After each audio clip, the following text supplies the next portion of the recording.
Lizzie présente Une voisine encombrante de Shari Lapena.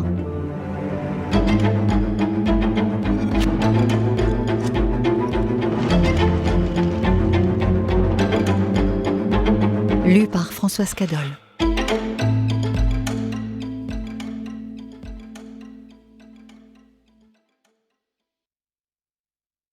À Manuel. Prologue. Vendredi 29 septembre. Elle est debout face aux grandes fenêtres du fond. Elle pivote vers moi. Ses épais cheveux bruns l'accompagnent dans un mouvement de vague, et je lis de l'incompréhension, puis une terreur soudaine dans ses grands yeux noisettes. Elle a compris. Elle sent le danger. Nos regards se croisent. Elle a l'air d'un bel animal apeuré, mais ça m'est égal. Une bouffée d'émotion m'envahit, une rage pure, incontrôlée. Je n'éprouve absolument aucune pitié. Nous savons tous les deux que j'ai un marteau à la main. Le temps semble s'étirer. On ne dirait pas, mais tout se passe sans doute très vite. Sa bouche s'entr'ouvre pour former des mots, mais je me fiche de ce qu'elle a à dire. Ou peut-être va-t-elle crier ? Je me rue sur elle. Je lance mon bras et le marteau heurte son front. Il y a un bruit horrible et une impressionnante giclée de sang. Rien ne sort de sa bouche, sinon un souffle d'air. Elle commence à flancher, tout en levant les mains vers moi, comme pour implorer ma merci. À moins qu'elle n'essaie d'attraper le marteau. Elle titube, tel un taureau sur le point de s'effondrer.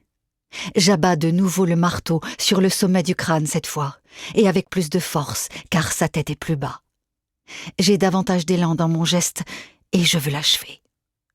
Elle s'écroule sur les genoux, je ne vois plus son visage. Elle tombe en avant, à plat ventre, inerte. Je suis au-dessus d'elle, pantelant. Le sang goutte du marteau. Pour m'assurer qu'elle est bien morte, je lui assène encore quelques coups.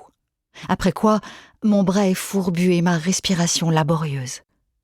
Le marteau est poisseux, mes vêtements zébrés de sang, je la retourne. Un œil n'est plus que bouilli, l'autre est encore ouvert, mais sans vie. Lundi 2 octobre. Logée dans la vallée de l'Hudson dans l'État de New York, Ellsford est une bourgade pleine de charme, parmi lesquels son centre historique situé au bord de l'Hudson River et ses deux ponts majestueux qui attirent le regard. La vallée est connue pour la beauté de ses espaces naturels.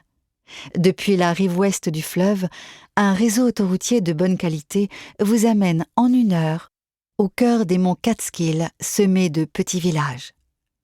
Grâce à son vaste parking et son service régulier vers New York, la gare d'Ellsford permet de rejoindre Manhattan en moins de 2 heures. En résumé, c'est un endroit agréable à vivre. Bien sûr, il y a quelques problèmes, mais comme partout. Robert Pierce entre dans le commissariat d'Ellsford, un bâtiment neuf, moderne, tout en briques et verre, et s'approche de l'accueil. Derrière le comptoir, l'agent en uniforme pianote sur son ordinateur. Il lui jette un bref regard et d'un geste de la main lui indique qu'il sera à lui dans un instant. Que dirait un mari normal ? Robert s'éclaircit la gorge. L'agent lève la tête. « Je suis à vous dans 1 minute. » Sa saisie terminée, il se tourne enfin vers Robert. « C'est pourquoi ? » « Je voudrais signaler une disparition. » Cette fois, l'agent l'écoute attentivement.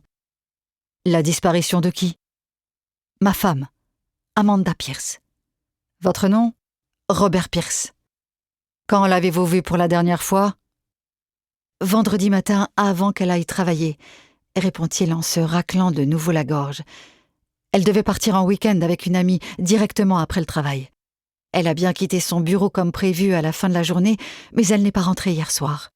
On est lundi matin et elle n'est toujours pas là. » L'agent lui adresse un regard inquisiteur. Robert se sent rougir. Il sait de quoi ça a l'air, mais il ne doit pas se laisser déstabiliser. Il faut qu'il aille jusqu'au bout, qu'il signale la disparition de sa femme. « Vous avez essayé de l'appeler ? » Robert n'en croit pas ses oreilles. « Vous me prenez pour un débile ?» a-t-il envie de répliquer, mais il se retient.